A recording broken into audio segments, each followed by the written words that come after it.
बिस्मिल्लाहिर्रहमानिर्रहीम अस्सलाम वालेकुम। Welcome to our YouTube channel Liza talk cyclist. I am Shyam Ejaz. हम लोग जो है सोशल साइकोलॉजी को डिस्कस करें तो हमारा जो आज का टॉपिक है वो इंट्रोडक्शन टू इंटरपर्सनल अट्रैक्शन का है कि इंटरपर्सनल अट्रैक्शन होती क्या है और किस वजह से होती है। तो first of all, what is interpersonal attraction? Interpersonal attraction is a fundamental concept in social psychology describing the factors that draw people to one another and foster closer relationships. Interpersonal attraction क्या होती है? एक social psychology का ही एक concept है कि जिसमें हम लोग एक पर्सन जो है दूसरे पर्सन का अटेंशन ड्रॉ करता है।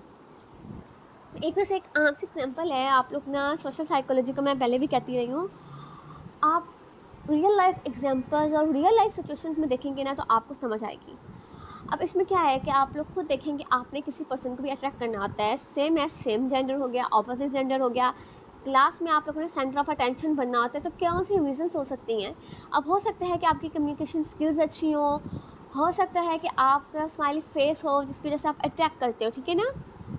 लेकिन फर्स्ट ऑफ ऑल सबसे पहले आप अट्रैक्ट कैसे करते हो? आप लोग उनकी फीचर्स देख के होते हो, फिजिकल अट्रैक्शन की वजह से या फिजिकली तौर पर देखने की वजह से आप अट्रैक्ट होते हो। आफ्टर डेट आप देखते हो कि भाई उसकी कम्युनिकेशन लेवल कैसा है, वो किस तरीके का पर्सन है, ठीक है ना। तो हमारा किस तरीके से हम एक पर्सन दूसरे पर्सन से क्लोज होता है।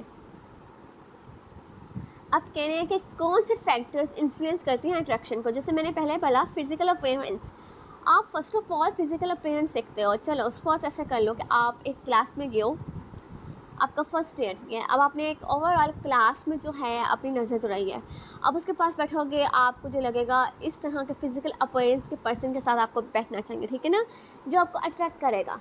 Physical features like facial symmetry, body type and grooming play a significant role in initial attraction. Initial मतलब फर्स्ट स्टेप जो होता है उसमें जो आपकी बॉडी टाइप आ जाती है, आपकी ग्रूमिंग मीन्स पर्सनैलिटी आ जाती है, आपकी ड्रेसिंग सेंस आ जाती है। इवन अगर आपने अबाया भी पहना है ना, उसमें भी आप लोग अट्रैक्ट हो सकते हो कि किस तरह का अबाया पहना है, कलर क्या है, किस तरीके से अपने हिजाब का स्टाइल क्या है। Physical attraction is not like that कि आप लोग हिजाब और निकाब में नहीं हो तो आप लोग तभी अट्रैक्ट करोगे। हिजाब और निकाब में भी आप देख सकते हो कि किस तरीके से अट्रैक्ट होना है। Individuals are often drawn to partners who exhibit signs of health and genetic fitness. जो इंडिविजुअल्स होते हैं ना, वो ड्रॉन अपने पार्टनर से अटेंशन जो है ड्रॉन कर सकते हैं। Proximity and familiarity, people tend to be more attracted to those who are physically or socially closer to them.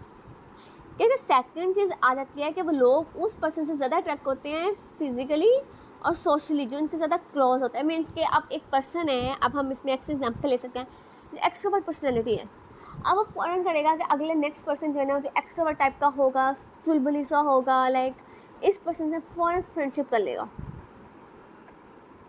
Familiarity and repeated exposure can increase like feelings of comfort. जो familiarity होती है, जो same चीज़ें होती है ना, वो आपको फीलिंग ऑफ कंफर्ट देती है कि आप उसके साथ ईजी रहते हो। अब नेक्स्ट आ जाता है similarity and complementarity. Sharing common interest, values and personal traits can foster sense of understanding and connection. अब एक आपके जो सेम इंटरेस्ट होता है, अब हम यहाँ पे एग्जांपल ले लेते हैं। एक पर्सन है वो नावल रीड करता है, अब उसको एक ऐसा पर्सन मिलता है जो नावल रीड करता है, वो फ़ौरन उसके साथ फ्रेंडशिप कर लेगा। क्यों? सिमिलैरिटी है ना। अब एक पर्सन है उसको गेम्स खेलने का बहुत शौक है, लाइक पबजी। अब नेक्स्ट पर्सन है वो कहेगा कि गेमिंग एरिया में, अब वो कहेगा मुझे भी यही गेम खेलना पसंद है, तो आप लोगों की दोस्ती ज़्यादा बढ़ेगी। क्यों? आपका सेम इंटरेस्ट है। जब सेम इंटरेस्ट है तो आपके पास बात करने के लिए चीज़ें ज़्यादा होंगी, आपके पास रीजंस होंगे कि आप लोग एक दूसरे से चीज़ें डिस्कस कर सकें। However some complementarity such as opposing needs और skills can be also be attractive. तो जो अपोजिंग नीड्स और स्किल्स होती है ना, वो भी अट्रैक्ट करती हैं। Reciprocity and responsiveness, people are more attracted to those who show genuine care, concern and response. कहते हैं लोग उनकी तरफ भी अट्रैक्ट होते हैं जो जेन्युइन केयर शो करते हैं, कि कंसर्न शो करें। एक पर्सन आया है, वो आपसे बात करना चाह रहा है, आप उसको जेन्युइनली सुन रहे हो, उसको रिस्पॉन्स दे रहे हो, तो आप लोग जो है उससे भी आप लोगों की अट्रैक्शन बढ़ती है। Reciprocated feelings and mutual liking tend to strengthen interpersonal bonds. ऐसा भी हो सकता है कि आप लोगों की जो फीलिंग्स होती है, रेसिप्रोकेट म्यूचुअल लाइकिंग, वो भी इंटरपर्सनल बॉन्ड्स को जो है बढ़ाती है। अब फिज़िकल अपीयरेंस के अंदर क्या क्या आता है? फेशियल फीचर्स आते हैं, बॉडी फिजिक आती है, ग्रूमिंग एंड स्टाइल आती है। अब फेशियल फीचर्स में इन्होंने क्या डिस्कस किया हुआ है कि symmetrical well defined facial features like high cheek bones, bright eyes and a warm genuine smile. अब हम फेशियल एक्सप्रेशंस में अगर हम लोग इंटरव्यू की बात करें, कहते नहीं है कि आप लोग स्माइली फेस रखिए, क्यों इंटरव्यू देने जाएं। इससे जो आता है ना वार्म फीलिंग आती है कि नेक्स्ट पर्सन को कि लाइक ये खुश बंदा है। ये फेशियल एक्सप्रेशंस के अंदर ये बहुत ज़्यादा चीज़ अहम रोल प्ले करती है, ठीक है ना। अब हाई चेक बोन्स, अब जिसके नहीं है तो it's okay, but high cheek bones जो इनका क्राइटेरिया है वो कह रहे कि अट्रैक्ट कर देते हैं लोगों को। बॉडी फिजिक क्या होती है, हेल्दी बॉडी लुकिंग होनी चाहिए। इसमें जैसे उन्होंने लड़कों का बता दिया कि मसल्स होने चाहिए, पोस्चर आप लोगों का सही होना चाहिए, इवन गर्ल्स का भी कि पोस्चर आप लोगों का सही हो, बैठने का तरीका हो, बात करने का तरीका आता हो, ये सारा कुछ फिजिकल अपीयरेंस के अंदर आता है। Grooming and style, how individuals present themselves through their grooming, fashion choices and overall style. किस तरीके से जो पर्सन है ना अपने फैशन सेंस के अकॉर्डिंगली अगले पर्सन को अट्रैक्ट करता है।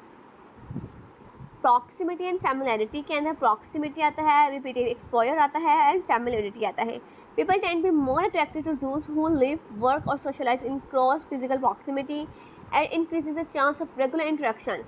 अब आप एक ही जगह पे काम कर रहे हो, एक ही जगह पे आप लोगों का वर्क है, आप लोगों का सेम मतलब लाइन है, तो आप लोगों की रोज़ाना के बाद बुनियाद होगी तो आप लोगों का अट्रैक्शन बढ़ेगा। ऑब्वियसली जब आप लोग रोज़ाना बात करोगे तो अट्रैक्शन तो होगी ना, तो आप लोगों का क्या होगा, यहाँ पे इंटरपर्सनल अट्रैक्शन आ जाएगी।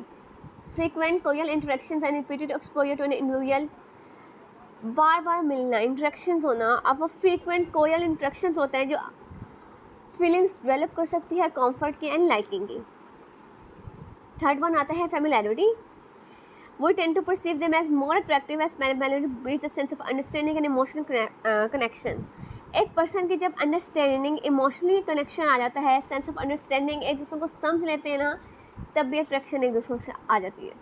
सिमिलैरिटी एंड कम्प्लीमेंट्री के अंदर आता है शेयर इंटरेस्ट। जैसे हमने इसको डिस्कस किया था कि आप लोग सेम हॉबीज़, पैशंस, स्किल्स या way of view the world, किस तरीके से आप लोग दुनिया को देखते हो, ठीक है ना। जब आप शेयर कॉमन इंटरेस्ट आता है ना, तो तब भी आप लोगों की अट्रैक्शन बढ़ती है। Personality fit, compatibility in personality traits such as introvert, extrovert or risk-taking quotient can contribute to feeling of being on the same wavelength. हमने इसको भी डिस्कस किया था कि एक introvert personality, suppose same personality के लोग हैं, उनकी बहुत जल्दी मतलब बातचीत हो जाएगी। Complementary strength क्या आ जाता है, while similarity is important, some degree of complementary skills, perspectives and needs can also be attractive. This can create a dynamic where partners can learn and support each other. And reciprocity and responsiveness में mutual liking आ जाती है. People are more attracted to those who show genuine care, concern and response. इसको मैं discuss किया था कि जो लोग बहुत ज़्यादा अट्रैक्शन शो करवाते हैं, कि जेन्युइन केयर शो करवाते हैं, कंसर्न देखते हैं, उससे भी आपकी अट्रैक्शन जो होती है ना वो बढ़ती है। Emotional attunement, individuals who can empathize, validate and respond appropriately to each other's emotional needs and expressions are often perceived as more attractive and trustworthy partners. इसमें कहते हैं जो इंडिविजुअल्स जो होता है वो जो एक पर्सन से एम्पैथी शो करता है ना, और उसके इमोशंस को या उसकी बातों को उसी तरीके से रिस्पॉन्ड कर रहा है, अप्रोप्रिएट रिस्पॉन्स दे रहा है, तब भी अट्रैक्शन ज़्यादा होती है। Social exchange, attraction is often fostered through a positive cycle of a give and take, where both parties feel they are getting their needs met and contributing equally. अब इसमें हम फ्रेंड्स रिलेशन ले लेते हैं। अब दो फ्रेंड्स हैं, अब एक फ्रेंड सारा काम करता जाएगा ना, तो आपकी फ्रेंड जो फ्रेंडशिप होती है लॉन्ग लास्टिंग नहीं रहती है। अगर आप इक्वली कंट्रीब्यूट कर रहे हो ना आपकी रिपोर्ट्स में, अपने हर वर्क में, तो आप लोगों की जो फ्रेंडशिप होती है ना लॉन्ग लास्टिंग रहती है। गिव एंड टेक, बिकॉज हम लोगों ने एक कॉन्सेप्ट पढ़ा था, गौतम बुद्ध भी कहते हैं ये दुनिया है ना वो गर्ल्स की वजह से चलती है। आपका और आपका किसी भी पर्सन का गर्ल्स का रिश्ता होता है। तो so in their words give and take, and in Gautam Buddha words कि गर्ल्स का रिश्ता होता है कि आपने किसी से कोई गर्ल्स होती है तब भी आप, इवन फ्रेंडशिप हो, कोई भी रिलेशन है, ठीक है ना, उसमें गिव एंड टेक चलता है। जब आप एक पर्सन से गिव एंड गिव कर रहे हैं ना, तो आपका कोई भी रिलेशन जो होता है ना वो लॉन्ग लास्टिंग नहीं रहता है। तो इसमें यही बात हो रही है कि लॉन्ग लास्टिंग रिलेशनशिप के लिए आपका कंट्रीब्यूट इक्वली करना होता है। इक्वली कंट्रीब्यूट करेंगे। फिर आ जाता है इम्प्रेशन मैनेजमेंट, Impression management जो refers to the conscious and unconscious efforts individuals make to control the impressions others from of them. This can significantly influence interpersonal attraction as people tend to be drawn to those who projects a desirable, confident and authentic persona. Impression management क्या होता है कि आपकी consciousness और unconsciousness में individuals जो होता है ना इम्प्रेस करता है किसी और को, किसी भी तरीके से आप नेक्स्ट पर्सन की अटेंशन जो है ना अपनी तरफ ड्रॉन कर सकते हो सकता है वो आप कोई भी रीज़न हो आप नेक्स्ट पर्सन का इम्प्रेशन जो है ना ड्रॉन कर लेते हैं. But strategically presenting themselves in a favourable light individuals can increase their perceived likeability, trustworthiness and overall attractiveness to potential partners. Role of emotions in attractions. Role of emotion क्या है attraction में? Emotional connection, feelings of emotional intimacy, trust and empathy plays a significant role in fostering strong interpersonal attraction. When two people can connect on a deeper emotional level, it can create a powerful bond. जब दो लोग जो है interpersonal interaction हो जाती है, ठीक है ना, डीपर, तो एक पावरफुल बॉन्ड हो जाता है. ऑब्वियसली जब दो लोगों की अट्रैक्शन हो रही है तो हमारा इमोशनली कनेक्शन हो रही है, इमोशनली क्या फीलिंग्स हर तरह से आप लोग कनेक्टेड हो रहे हो, तो एक पावरफुल बॉन्ड टाइम हो जाता है. ठीक है. Positive effect. Individuals are often drawn to partners who evoke positive emotions such as happiness, joy and excitement. Share laughter, playfulness and a sense of fun can make people feel more attractive. अब इसका positive effect क्या होगा कि जो लोग ज़्यादा खुश रहते हैं, अब आप ये भी देखेंगे आप लोगों की लॉन्ग लास्टिंग फ्रेंडशिप में या कोई भी रिलेशनशिप में ऐसा होता है जब आप ज़्यादा खुश रहें, अगर आप लोग हर वक्त दुख सुनाते रहें, गम सुनाते रहें ना, तो नेक्स्ट पर्सन बोर हो जाएगा. आप लोग तभी ज़्यादा खुश रहोगे जब आप लोग प्ले रहेंगे, मतलब हर वक्त खुश रहेंगे, एडवेंचरस थोड़ा सा पसंद करेंगे लाइफ को, तो उससे क्या होगा आप मोर अट्रैक्ट हो जाएंगे एक दूसरे को. इमोशनल रेगुलेशन आ जाता है. The ability to understand, manage and response appropriate to each other's emotions and enhance the feelings of compatibility and attraction. के एबिलिटी है कि हम एक दूसरों को अंडरस्टैंड करें, मैनेज करें, टाइम मैनेज मतलब कंप्रोमाइजिंग भी इसमें आ जाता है कि एक दूसरे को समझें और रिस्पॉन्ड अप्रोप्रिएट करें एक दूसरों के इमोशंस के साथ. ठीक है ना, एक दूसरे का इमोशन आप उसको समझें कि इस टाइम वो पर्सन क्या चाह रहा है तो हमने इस टाइम ये नहीं करना. लाइक मैनेज इसमें ही नहीं आता है ना. Partners who can provide emotional support and validation tend to be more appealing. कहते हैं जो पार्टनर्स जो होते हैं ना इमोशनल सपोर्ट देते हैं ना वो ज़्यादा अपीलिंग होते हैं. Cultural and social influence. Attraction के अंदर ना हमारा बहुत ज़्यादा कल्चरल अफेक्ट भी आ जाता है.